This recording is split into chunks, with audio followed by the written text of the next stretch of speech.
Hey, bem-vindos a mais um episódio de Shutdown, o vosso podcast sobre tecnologia e negócios em português. O meu nome é Álvaro Samagaio e sou o host do podcast.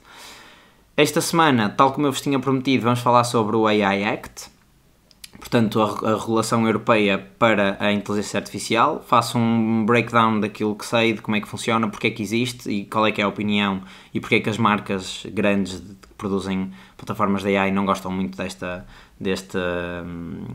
regulamentação. Depois tenho mais umas noticiazinhas no final, por acaso até estão relativamente relacionadas. E é isso, temas do costume, malta, não se esqueçam de subscrever, ou seja, se estão a ouvir isto pela primeira vez e ainda não estão subscritos, ou se não for a primeira vez, subscrevam, vão aí ao Spotify ou onde estiverem a ouvir e subscrevam, que é para depois não perderem mais episódios. E se têm gostado dos episódios, partilhem com alguém que precise de aprender estas coisas, ou que sirva para vocês ganharem uma discussão, por exemplo. Portanto, partilhem isto, façam isto chegar a mais pessoas, porque é de borla e ajuda-me imenso. E vamos para o episódio.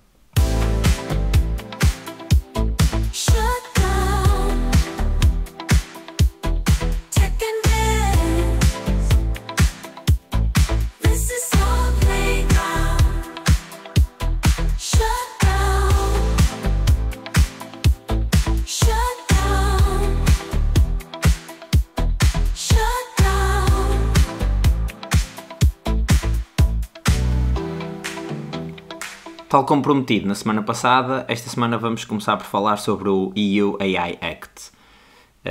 Vamos começar por explicar o que é, para que é que serve, qual é que é a finalidade e depois a seguir vou passar a explicar como é que funciona, o que é que está abrangido, o que é que não está.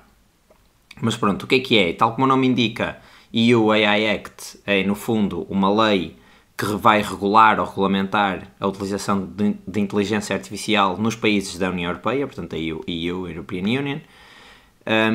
e é muito daquele barulho que se tem ouvido sobre a Europa não inova, aqueles memes da tampinha que agora fica presa às garrafas e tipo os Estados Unidos estão a desenvolver o ChatGPT e na Europa nós estamos a meter tampinhas nas garrafas. Pronto, tem muito a ver com isto porque como este texto ainda não estava pronto, na altura em que estes modelos saíram, e já vou falar aqui um bocadinho da cronologia, eles não sabiam se podiam começar a fazer deploy destes modelos na Europa, o que é que ia acontecer, se depois iam ter de fazer rollback dos modelos, portanto retirá-los do mercado, etc. Então o que eles acabaram por fazer é muitas das features, principalmente aquelas que mexem com privacidade, acabam por não existir aqui na União Europeia, como é o caso, por exemplo, da Meta AI, ou seja, nós não temos acesso aos modelos da Meta AI aqui em Portugal, e quando digo isto não é acesso ao modelo Llama, é acesso às features, por exemplo, no Instagram, na barra de pesquisa, aquilo ser literalmente um chatbot para pesquisar, ou no WhatsApp, ou no Facebook. E portanto nós não temos acesso a nada disso, mesmo na Google e mesmo nos Androids e assim também há muitas features às quais não temos acesso. E o mais, não vou dizer polémico, se calhar mediático, foi agora o iPhone que saiu com, ou sem, muitas das features do Apple Intelligence que foram prometidas e que nos Estados Unidos estão a começar a aparecer com os novos updates. E aqui na Europa ainda não existe, ainda não é permitido e ainda vai demorar um bocadinho a ser permitido. Mas pronto. Então, o que é? Regulamentação, abrange todos os países da União Europeia e abrange quase todas as utilizações de AI. A única que está fora, ou seja, que está fora não é no sentido de que este Act não regula, porque há algumas exceções. A única que está fora mesmo do Act, portanto que nem sequer fala, é uso militar ou defesa, como queiram chamar, porque aí tem a ver com a regulamentação, tem a ver com os Estados-membros, ou seja, cada Estado-membro faz a sua regulação para a utilização da AI em aplicações militares, em aplicações de defesa. De resto, todas as utilizações comerciais, portanto R&D também está fora deste Act, estão aqui contempladas de certa forma e algumas mais ou menos reguladas e já vou falar sobre isso. Quando é que isto começou? Portanto, isto começou em abril de 2021, quando os deputados, eurodeputados e portanto toda aquela massa de de pessoas que trabalham na União Europeia começaram a pensar que seria importante ter uma maneira de regulamentar a utilização de inteligência artificial, e provavelmente em 2021 ainda não teria sido por causa dos modelos de Generative AI, porque portanto, o ChatGPT sai em 2022, não foi o primeiro modelo Transformer, ou seja, não foi o primeiro modelo muito capaz, mas foi assim o primeiro que mostrou, se calhar, às pessoas que vinha aí um futuro muito mais futurístico do que aquele que eles achavam, e portanto foi antes disso, e provavelmente terá sido motivado por casos como o da Cambridge Analytica, ou seja, em que houve utilização de dados para alterar ou motivar as pessoas a votar de uma certa forma, etc, etc. Portanto, isso provavelmente terá sido o primeiro, ou seja, a razão principal, isto aqui já estou a especular, para eles isto no lado político, portanto, para eles pensarem que é preciso ter uma regulamentação. Claro que depois há outras utilizações, porque de repente começamos a usar isto em saúde, é preciso regular, é preciso perceber nos dispositivos médicos como é que os dados estão a ser utilizados, o que é que estes modelos fazem, o que é que eles estão a aprender, que outputs é que eles estão a dar, e portanto provavelmente houve ali uma série de intervenções lá no Parlamento Europeu que levaram a que eles propusessem a criação de uma AI Act. Portanto, 2021, abril de 2021. Só em maio de 2024, portanto há uns meses, é que eles fecharam o texto, sendo que a regulamentação, ou a estrutura da regulamentação, foi fechada em dezembro de 2023 e isto tudo foi publicado em julho de 2024. Quando é que isto vai ser implementado? A partir de 1 de agosto começou a ser implementado. As primeiras implementações são para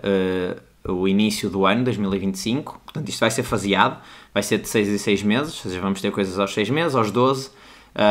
depois aos 24, aos 36. Ou seja, as últimas regras e quando fica o bolo todo de regras implementadas vai ser em 2027, portanto, daqui a 3 anos, mais ou menos. E qual é que é o objetivo deste AI Act? Portanto, por um lado, regulamentar toda a utilização da AI, portanto, perceber o que é que está a ser feito, mas o grande objetivo é aumentar a adoção, ou pelo menos isto é o que eles defendem, é aumentar a adoção de aplicações que usem, aplicações, plataformas, software, produto, whatever, que usem AI com base num aumento de confiança dos cidadãos europeus. Ou seja, as pessoas vão confiar que há uma regulamentação por trás e que, portanto, todos os produtos que estão disponíveis dentro do espaço da União Europeia e que usam AI têm ou foram analisados, podem ser auditados, respeitam uma série de regras, respeitam uma série de construtos que foram pensados para defender as pessoas e, portanto, para manter o que eles chamam aqui de human-centered no AI, ou seja, para garantir que não existe invasão de privacidade, que as pessoas não estão a ser manipuladas, que as aplicações têm uma certa segurança e, portanto, que os riscos, há um plano de mitigação dos riscos, etc, etc, etc. Isto também permite depois que as pessoas se responsabilizem ou que as empresas sejam responsabilizadas quando estas tecnologias falham, o que é bastante importante. E agora faço aqui este disclaimer: se houver alguém de direito que esteja a ouvir isto e que perceba mais sobre isto, acho que teria todo o interesse em falar com essa pessoa para tirar algumas questões. Portanto, sabem onde me contactar, até pode ser nos comentários aqui do podcast, qualquer coisa, depois façam-me chegar a esses contactos. Então, como é que isto funciona? Portanto, eles dividiram a utilização ou as plataformas de AI, ou os use cases, em vários tiers. E há o primeiro tier, que são as utilizações que estão completamente banidas na União Europeia, portanto, não são mesmo ilegais, ou seja, utilizar AI para determinado use case é completamente ilegal, e aqui entram casos como, por exemplo, aqueles social scoring que existe na China, ou seja, ter um modelo de dados que... E aqui, quando digo AI, atenção que não é só o Generative AI, ou seja, não são só os modelos como nós pensamos no ChatGPT, é tudo que mexa com dados e, portanto, tudo que seja machine learning, que permita às máquinas tomar decisões, no fundo. E isso também é uma das coisas que foi muito discutida, que é o que é que nós definimos como sendo AI Act, portanto, quais é que são as aplicações que estão dentro deste AI Act. Pá, e eles chegaram lá a uma conclusão e, portanto, é isto. Mas, basicamente, o que é proibido é a utilização de social scoring, como, por exemplo, lá na China, a utilização de reconhecimento facial untargeted, ou seja, toda a gente que existe que está na rua, portanto nós estamos a passar na rua e aquelas câmaras de CCTV de segurança conseguirem identificar-nos, isso também é completamente proibido. Usar biometria por forças da lei para também reconhecer pessoas em espaços públicos também é proibido, exceto se for para procura de pessoas raptadas ou que estejam desaparecidas, portanto. Basicamente muito ligado à privacidade. Depois, a seguir a este tier de aplicações que são completamente proibidas, temos as que eles chamam as aplicações que são high risk. E estas aplicações são high risk porque caso a plataforma falhe, portanto caso a tecnologia falhe, há um risco elevado de alguma coisa na sociedade também falhar. E, portanto, todas as apps que mexam com infraestruturas críticas, ou seja, segurança de pontos ou de construção, etc., que mexam com law enforcement, portanto, policiamento, educação ou qualquer outro tipo qualquer outro conteúdo educativo, training, etc., saúde, portanto, todas estas indústrias e todas as aplicações de AI que são construídas para estas indústrias vão ter de passar uma série de testes de conformidade antes de poderem ser lançadas para o mercado e, portanto, antes de poderem ser comercializadas. E depois estes assessments, portanto, estes testes que são feitos, continuam a ser feitos numa base contínua para colmatar falhas que possam começar a aparecer, para colmatar, por exemplo, updates aos modelos, etc. Ou seja, cada nova versão destas aplicações ou destas plataformas tem de ser estudada de acordo com a regulamentação na mesma antes de ser lançada para o mercado. Isto aqui, pensem, por exemplo, no caso da saúde, que acho que é o caso onde este ciclo de, portanto, passa uma legislação, lança para o mercado, depois vem um update, faça outra vez a legislação, lança para o mercado, já existe. Isto no fundo protege as pessoas de eu ter um medical device que usa um algoritmo de inteligência artificial, portanto que foi treinado com dados X e Y para detectar qualquer coisa ou para ajudar o médico a detectar qualquer coisa, e depois quando muda o modelo, entretanto os resultados vão mudar, como nós todos provavelmente já vimos de um modelo para o outro da OpenAI, quando eles mudaram do 3.5 para o 4 e depois do 4 para o 4o e etc. Há uma série, e mesmo dentro dos próprios modelos há pequenos updates que eles fazem, há uma série de coisas que podem correr mal e, portanto, eles antes de lançarem estes updates têm de revisitar todas as regras, garantir que passam essas regras todas e depois sim lançarem os produtos para o mercado. E isto aqui não tem só a ver com passar regras de segurança, ou seja, se funciona ou não. Isso é um dos fatores. A accuracy, digamos assim, do modelo, ou seja, se o objetivo daquele modelo é cumprido por aquele modelo. Portanto, se o objetivo for detectar uma coisa qualquer em saúde, se tem uma garantia de sucesso ou um resultado suficientemente, ou uma performance do modelo suficientemente alta para dizer que é útil nesse caso. Não, há mais coisas que é preciso garantir nestas high risk. Portanto, qualidade dos dados, documentação, quem é que tem acesso a estes modelos e quem é que os treina, transparência no que toca a que dados é que usam, portanto, para além da qualidade, que dados é que são utilizados, depois se eles têm ou não oversight humano e se precisam ou não, portanto, se tem algum humano a corrigir os resultados, a olhar para os resultados, etc. Cibersegurança, ou seja, se estes modelos que estão em aplicações altamente de risco estão seguros e são robustos e, portanto, não vai haver flutuações de performance ou possibilidade das pessoas, de algum hacker, hackear estes modelos. E, portanto, todas estas coisas acabam por gerar uma série de regras que estão ligadas a risk management e risk mitigation que depois as empresas têm de ter para lançar estes produtos. Todos os sistemas high risk que são desenvolvidos e disponibilizados e distribuídos por entidades públicas, pensem-se governos, pensem-se associações públicas, hospitais, etc., têm de estar registados numa base de dados que está pública e que está acessível na União Europeia. Portanto, todos os modelos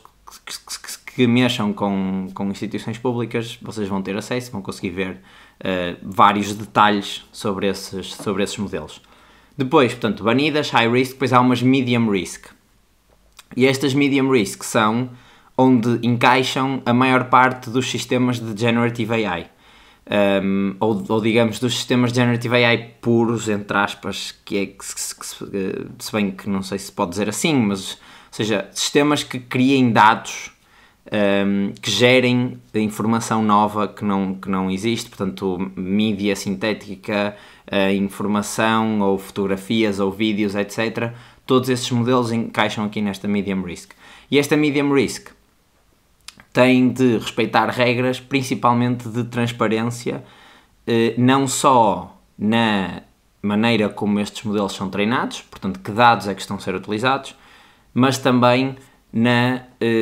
transparência no sentido de utilização, ou seja, o utilizador saber que está a interagir com um tipo de modelos deste género e que, portanto, os dados, informação, etc., que estão a ver são dados gerados por AI e, portanto, não são dados reais. Ou seja, estes são os dois grandes pilares, entre aspas, desta parte da regulamentação.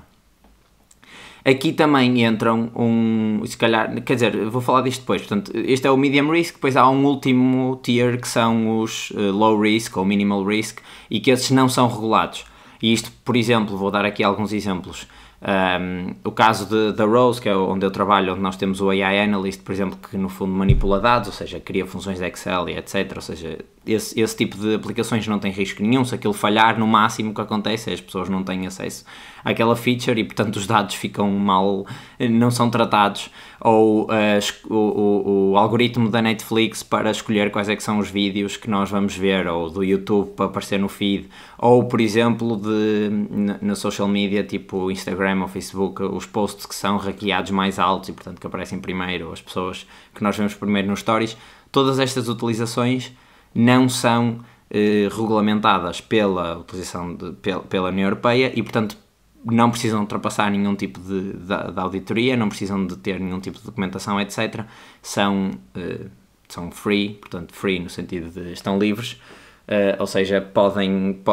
não precisam de entrar em grandes detalhes burocráticos para aplicar estas soluções. No entanto, a União Europeia recomenda sempre que os desenvolvedores sigam as melhores práticas para aumentar a confiança, que no fundo é o que eles querem com isto tudo das leis, ou seja, é aumentar a confiança das pessoas, que efetivamente é muito fácil de quebrar nestes modelos, e acho que já tivemos alguns casos de alguns exemplos disso. Existe ainda aqui um espaço que está entre o medium e o high e que é exclusivo para o que eles chamam dos General Purpose AIs, portanto, inteligências artificiais genéricas, digamos assim, ou de uso genérico, e aqui pensem que são as empresas que desenvolvem estes modelos, portanto, OpenAI, Anthropic, Meta, Google, Mistral, etc. E aqui estes modelos e estas empresas têm uma série de regras um bocadinho diferente das outras aplicações. Porquê? Porque muitas das outras aplicações são baseadas na utilização destes modelos e, portanto, se estes modelos não fossem regulamentados, depois era muito difícil, mesmo do ponto de vista já nem digo de utilização, era mesmo do ponto de vista das pessoas que estão abaixo, portanto, que utilizam esses modelos, saberem o que é que podem esperar deles e o que é que podem e como é que se posicionam aqui nesta lei e, portanto, para depois dizer, olha, nós usamos este modelo e este modelo está dentro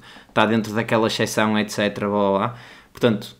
mesmo para a lei ser mais fácil de aplicar, faz sentido estas empresas terem um tipo de legislação um bocadinho diferente.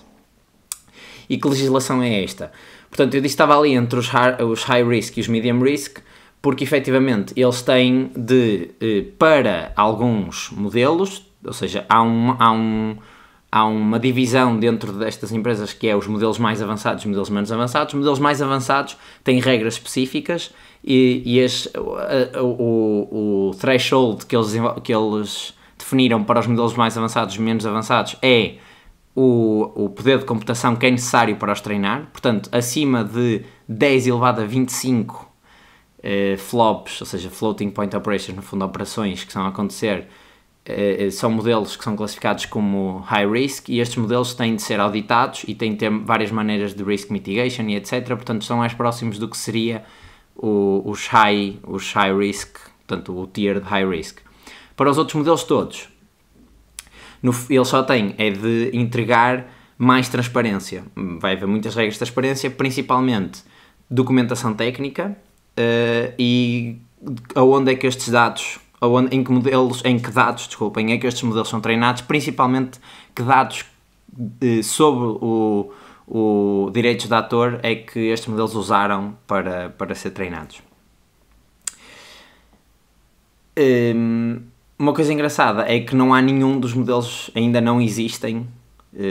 modelos classificados como os de risco alto, portanto todos os modelos que existem até agora, desenvolvidos pelas empresas que existem aí no mundo, estão classificados como os de risco baixo, portanto no fundo só precisam de incluir mais transparência. Esta parte da Generative AI foi incluída já a meio, digamos assim, do texto ou da discussão do AI Act, e houve muito lobbying, tanto das empresas americanas como a OpenAI,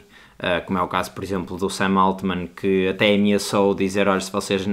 não cumprirem os requisitos que nós temos e não nos deixarem pôr os modelos, nós tiramos os modelos de todos os países da União Europeia. Pronto, e depois, entretanto, voltou atrás, porque a União Europeia ainda é mais forte do que a OpenAI, tem mais poder diplomático, pelo menos. Pronto, e o Altman usou aquele modo bullying, mas não resultou aqui com os países da União Europeia, mas não só das empresas americanas, como também das empresas europeias, principalmente a Mistral, que é a empresa francesa, é a maior aqui na Europa que desenvolve LLMs e é francesa, para facilitar aqui um bocadinho este desenvolvimento, porque se por um lado eles definem todo o cenário de aplicações para a frente, portanto há 7 ou 8 modelos que são utilizados para todas as aplicações de AI que temos à frente, ou pelo menos de Gen AI que temos daqui para a frente. Por outro lado, se estes modelos não avançarem, a inovação em AI também fica muito estagnada e, portanto, perde-se este momentum que estamos a ter até agora. E, portanto, eles fizeram algum lobbying e, efetivamente, resultou, ou seja, tiveram regras ligeiramente mais baixas que os high risk e, portanto, se calhar não faz tanto sentido, mas... neste caso eu percebo aqui de onde é que vêm as duas coisas e acho que faz sentido eles darem mais transparência de como é que estes modelos funcionam, até porque existem muitos efeitos não são bem consequências, nem são bem efeitos secundários, ou seja, existe muita coisa que estes modelos fazem que os próprios desenvolvedores, portanto os engenheiros e os cientistas que trabalham no OpenAI não percebem como é que eles fazem isso, ou seja, eles percebem matematicamente como é que os modelos funcionam, percebem como é que eles estão montados, percebem como é que o treino funciona, mas depois existe uma série de efeitos por exemplo, de reasoning e destes modelos terem alguma taxa de acerto boa e de conseguirem cruzar conceitos que não são propriamente... que não existem na vida real, digamos assim, e que eles não sabem como é que o modelo chegou a isso e não sabem como é que os pesos, os parâmetros matemáticos do modelo conseguem depois chegar a estes comportamentos. E, portanto, faz sentido que, pelo menos, tudo à volta disso se saiba para depois, se alguma coisa acontecer, ou seja, se estes modelos começarem a ficar de tal forma poderosos que se treinam a eles próprios e começam a melhorar-se a si próprios, etc., haver uma maneira de nós pormos um bocadinho de guardrails à volta deles. Isto é uma agora mais em jeito de opinião e de conclusão. Isto é uma legislação que eu acho que pode ser vista como boa e pode ser vista como má. Eu acho que termos legislação não é mau, porque existe uma série de casos de uso em que efetivamente estes modelos vão lidar com situações altamente críticas que se eles falharem é preciso saber porque é que eles falharam e como mitigar esses falhanços, essas falhas, e depois conseguir melhorar esses modelos para efetivamente não falharem em próximas situações semelhantes. E portanto eu acho que ter uma maneira de responsabilizar as pessoas que desenvolvem estas aplicações para situações críticas e algum tipo de boas práticas e de regulamentação e etc, para garantir pelo menos uma uniformização no que toca à auditoria destes modelos, eu acho que é bom. Portanto, nestes casos de uso mais avançados, também acho que é interessante esta abordagem que eles tiveram de fazer vários tiers, principalmente o tier de menos risco, em que é malta que está a fazer produtinhos pequeninos que não afetam nada e que, no fundo, se falharem, a única coisa que perdem é, se calhar, clientes. Também, tipo, façam o que vocês quiserem, desde que, é isso, desde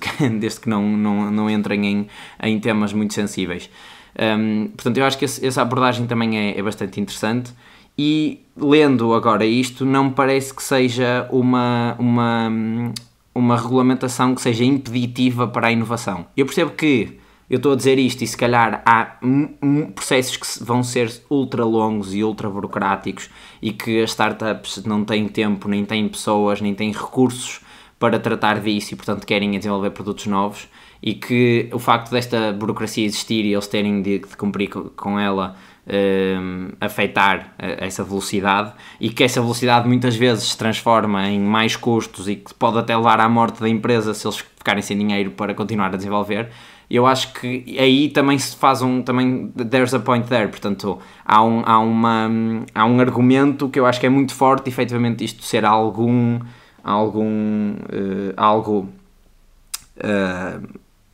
obstáculo a uma inovação ultra rápida, mas não parece que seja um obstáculo per si, ou seja, há aqui espaço para melhorar, e acho que eles também reconhecem isso, até porque este documento, portanto, como eu disse, vai ser faseado e os textos e as regulamentações, muitas delas, ou seja, as regras propriamente ditas, muitas delas ainda não estão escritas, vão ser escritas à medida que as coisas vão avançando, e isto é porque eles começaram a trabalhar nisto, portanto, no final, ou fecharam o texto, ou fecharam as regras, digamos assim, estes tiers, esta estrutura, no final de 2023. Entretanto, este ano houve vários modelos a serem lançados, o 4O, que de repente tem visão e texto e áudio, e o modo de áudio, e depois a OpenAI apresentou o Sora, que faz vídeo quase realista, e portanto este texto vai ser de certeza muitas vezes feito e refeito, e vai ser lido e vai ser muito pensado, mas eu acho que é bom termos uma maneira de responsabilizar estas empresas se efetivamente alguma coisa correr mal, e que não seja efetivamente ou que não seja um impedimento para a inovação e para a criação de novos modelos. Portanto, isto aqui é a minha opinião. Se tiverem opiniões diferentes, façam-me chegar, comentem aí o que é que vocês acham desta estrutura da regulamentação, porque eu também gostava de ler e até discutir com alguns de vocês no limite. Há outro ângulo também interessante que eu acho que podemos olhar, que é o facto de há poucas regiões no mundo que poderiam impor uma regulamentação. Os Estados Unidos são muito contra esta perspectiva, principalmente agora que se calhar com Donald Trump ainda menos, ou seja, nunca seriam os Estados Unidos. A China não permite que modelos europeus ou americanos funcionem lá, e a próxima notícia até é sobre isso, e portanto nunca seriam eles também a impor regras, ou pelo menos regras que façam sentido para o mundo todo, à OpenAI, digamos assim. E portanto a Europa fica aqui numa posição em que parece-me que eles sentem que têm o dever moral de serem os primeiros a impor algum tipo de regras e algum tipo de discernimento nestas coisas, para depois, se calhar, as outras regiões olharem e verem, olha, aquilo funcionou, aquilo não funcionou, vamos pegar nisso, vamos pegar naquilo, etc. Porque é efetivamente uma tecnologia que tem muito poder, e eu sou, aqui entre aspas, tecno-otimista, portanto eu acho que isto vai ser melhor para o mundo do que pior, mas eu acho que ainda assim há efetivamente espaço para isto, para correr mal, não no sentido de o mundo vai acabar e toda a gente vai perder o emprego, mas para haver aqui uma divisão grande entre as pessoas que têm acesso a esta tecnologia, portanto aumentam imenso a sua performance e a sua produtividade, e os países e etc., e países que ficam mais para trás e pessoas que ficam mais para trás, e portanto tudo que aumenta a desigualdade de uma forma exponencial deve ter algum tipo de regulamentação central, digamos assim, e já estou a entrar se calhar aqui num espectro mais político, mas pronto, sem querer politizar as coisas, ou seja, olhando só para a tecnologia em si, acho que há espaço efetivamente para ser mais ou menos regulada, e acho que a Europa está numa posição interessante porque tem algum poder para impor ou seja, para forçar essas empresas a fazer alguma coisa, mas por outro lado não tem também grande parte da inovação a ser feita, ou seja, vai receber muita desta inovação e portanto seria interessante ter mais empresas grandes destas aqui na Europa, até para abrir mais oportunidades e termos mais oferta e termos modelos europeus aqui da casa, entre aspas. Porquê é que as empresas não gostam disto? Portanto, a OpenAI, Apple, Meta, etc., porquê é que eles não gostam deste AI Act? Por causa da incerteza, ou seja, só agora é que o texto ficou pronto, portanto só agora é que eles vão conseguir perceber como é que vão contornar isto, ou seja, que features é que eu posso fazer e incluir que cheguem ao limite, mas que não ultrapassem o limite do high risk, porque senão depois vou aumentar muito os meus custos e tenho de fazer auditorias e etc e blá blá blá. E portanto acho que essa incerteza eles não querem. E depois o outro, principalmente para estes General Purpose AI Makers, é o facto de eles terem dado disclose aos dados que usam, e isso é grande parte do segredo do sucesso destas empresas, ou seja, nenhuma delas diz em que dados é que treinaram os modelos, e portanto o facto de elas estarem a ser obrigadas a dar essa informação faz com que eles digam, então não quero estar aí, e portanto isto acaba por ser, não sei, vamos ver, porque eu acho que estas empresas deviam efetivamente mostrar em que dados, ou seja, não dar o dataset obviamente, mas categorizá-los de alguma forma, mas eu percebo também que se isso é a vantagem competitiva, ao fazer isso podem estar a perder essa vantagem competitiva, mas por outro lado há de haver maneiras de fazer isso sem perderem a vantagem competitiva, porque pode ficar selado e só certas pessoas da União Europeia que têm acesso, ou aliás, nem precisam não precisam de consultar, precisam só apenas de saber que se precisarem de consultar, podem consultar, mas pronto, isto aqui também já é um tema que eu não domino e portanto acho que não faz sentido estar aqui a opinar. Ocorreu-me aqui um exemplo da Meta e porque é que a Meta não existe aqui na União Europeia. Portanto, houve uma altura em que eles disseram que iam treinar os modelos em dados do Instagram, fotografias e etc. Isso deve cair num daqueles de casos banidos, ou pelo menos high risk, que é de usar biometria para identificar as pessoas. Portanto, se eles tiverem um modelo que é capaz de reconhecer as pessoas e ligá-las a um perfil só através das fotografias, e que esse modelo esteja disponível, acaba por entrar naqueles use cases banidos, e portanto eles disseram, ok, nós não podemos usar os dados, vocês também não têm direito aos modelos, e portanto é esta no fundo a troca que muitas das empresas fazem, é, nós não podemos usar, ou temos de fazer X, então os vossos cidadãos também não vão ter acesso a esta inovação. De qualquer forma, como é que isto vai ser enforced? Ou seja, como é que isto vai ser verificado? Vai ser verificado por entidades dentro de cada país, ou seja, cada Estado-membro vai ter de definir as suas entidades, quer sejam entidades públicas ou privadas, contratadas pelo Estado, para garantir que as empresas que estão a desenvolver plataformas de AI cumprem estes regulamentos. Multas de 7% da receita anual, ou seja, multas até 7% da receita anual para empresas que violem os use cases que são banidos mesmo, portanto aqueles mais graves de todos. Depois 3% para as high risk e 1,5% para que violem as high risk, mas ou outras, não é só as high risk, é as high risk e as medium, mas que deem informação falsa, portanto, ou mesmo que não estejam a violar, mas deem informação falsa aos reguladores, ou seja, está mais ou menos de acordo com o risco, as multas também são mais altas e mais baixas. Portanto, é isto, AI Act. Agora vamos a umas notícias um bocadinho mais rápidas e já sabem, se tiverem opiniões sobre isto, let me know, porque acho que é interessante, acho que é um tema que se calhar tem pano para mangas, e se souberem alguém que seja especialista nisto ou que seja interessado nisto e que tenha mais conhecimento também, façam-me chegar para ver se gravamos um episódio especial só sobre isto. Tal como eu tinha dito no tema anterior, na China não é fácil também estas empresas da AI usarem os seus modelos, e um dos casos é a Apple. Portanto, a OpenAI não atua lá, mas a Apple, que agora vai lançar os iPhones, ou que já lançou os iPhones e que vai lançar as suas features do Apple Intelligence, não pode, porque os modelos são americanos, são da Apple, e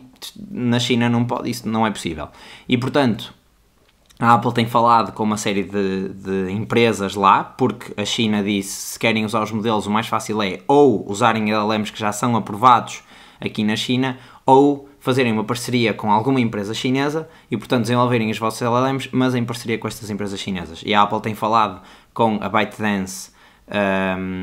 que é a dona do TikTok, e a Moonshot, que é uma startup que desenvolve também estes modelos, para tentar perceber se conseguem acelerar de alguma forma o deployment destes modelos e da Apple Intelligence nos iPhones na China. Portanto, existe a possibilidade de na América a Apple Intelligence ser conduzida por um grupo de modelos, na Europa ser por outro e na China ser por outro, e portanto e a Apple de repente tem de gerir um ecossistema de modelos AI de LLMs com vários parceiros. A Apple, a Siri agora até já tem integração com a OpenAI e aliás vai ter nas definições, nos settings do iPhone, uma maneira de subscrever ao premium da OpenAI. Portanto, aquilo que tínhamos falado há imenso tempo de como é que eles iam monetizar isto, aqui está a resposta. Ou seja, depois deve haver revenue share nisso. Portanto, a Apple serve como veículo de distribuição para a OpenAI vender mais subscrições. E portanto, ele já tem algumas, digamos, se calhar, frameworks para lidar com outros modelos, mas eu acho que os modelos internos da Siri são proprietary, portanto, são desenvolvidos pela Apple e, como tal, eles agora vão ter de, se calhar, de abrir isso, de alguma forma, a outra empresa para conseguirem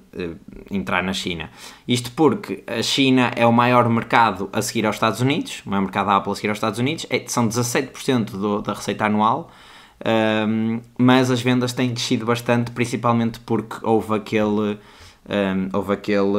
mandato das pessoas que trabalham para o governo não poderem utilizar iPhones, portanto terem de usar só telemóveis chineses. A Huawei também está em grande agora e tem as suas features de AI lá na China porque é chinesa e os modelos são chineses e etc. E de certeza que aquele regime quer ter mais algum controle sobre o que é que aquelas LLMs fazem, o que é que dizem, porque de repente se espalhamos uma LLM por 1.5 mil milhões de pessoas, ou 1.2, não sei bem qual é que é a população chinesa, mas whatever, muitos milhões de pessoas, e as LLMs estão programadas com propaganda americana, pode levar a revoltas. Não sei se é isto que o Xi Jinping tem na cabeça, mas deve ser algo do género. Portanto, ele quer saber exatamente o que é que estas LLMs têm, e a melhor maneira ou a maneira mais fácil, a maneira que eles recomendaram, foi de fazer parcerias com empresas chinesas. Falando do Black Friday, não sei se repararam, eu reparei, e efetivamente fui ler, e é verdade, este ano o Black Friday, o conceito de Black Friday está a prolongar-se mais no tempo. Já todas as lojas fizeram a sua Black Week ou Black Days ou whatever, e que é raro ver aquela marca que vai fazer só o Black Friday efetivamente, que já agora é a próxima sexta-feira, dia 29 de novembro. Portanto, estejam atentos se quiserem alguma coisa. Mas, por exemplo, a Amazon já começou, uma série de marcas de roupa também já começaram, isto porque as vendas expectáveis para este ano e as vendas que se têm visto até então este ano estão muito mais baixas do que as vendas, ou melhor, não estão muito mais baixas. O crescimento de vendas é mais baixo do que no ano passado, ou seja, elas estão mais altas, mas o crescimento é o mais baixo desde 2018. Isto tem aqui um gráfico na notícia que eu estou a ler, desde 2009, que o consumo, isto é para os Estados Unidos, que o consumo nos meses de inverno, portanto novembro e dezembro, ou seja, o consumo associado ao Natal, tem crescido sempre ali à volta dos entre 3% a 5%, depois a seguir ao Covid, portanto, 2021 cresceu quase nos 2 dígitos, aliás, um deles até foi mais, foi 13%, e entretanto agora tem diminuído e espera-se que cresça só 2% a 3,5%. Isto significa que as vendas nos Estados Unidos, as vendas de inverno nos Estados Unidos cheguem a $1 trilhão, portanto 1 bilhão europeu, digamos assim. Isto representa $902 por pessoa de spending só neste período. Portanto, aquilo é mesmo um país feito para o consumo, é um país que depende muito do consumo, E isto depois vai ter certamente efeitos quando Donald Trump entrar na Casa Branca, e ele já ameaçou que ia pôr também tarifas ao Canadá e ao México, que no fundo são os maiores parceiros deles, estão ali ao lado, e portanto isto provavelmente vai fazer com que a inflação volte em força, a menos que seja controlada por descidas nos impostos, mas as descidas nos impostos vão fazer com que os orçamentos e que a dívida pública aumente, porque há menos dinheiro a entrar de impostos. Ou seja, vamos ver como é que isto corre agora, a ver se a inflação vai voltar a subir com as políticas de Donald Trump, mas efetivamente faz sentido aquele padrão que eu reparei, que é o Black Friday começou mais cedo e há mais marcas a Black Friday e Black Month quase, porque as pessoas têm comprado, ou melhor, vão comprar mais, mas menos do que o que se esperava, e portanto é preciso atrair mais clientes. E é isto. Ficou um bocadinho mais longo daquilo que eu achava. Ponham em 1,5 se quiserem. Estou a dizer isto no final, já não interessa, não é? Mas pronto. Coisas do costume. Deixem aí comentários, partilhem com alguém. Se gostaram, se acharam que é interessante, partilhem com alguém. E se eu disse alguma asneira aqui durante o episódio que vocês reconheçam, também digam-me, que é para eu depois me retratar nos episódios futuros. E vamos para a semana.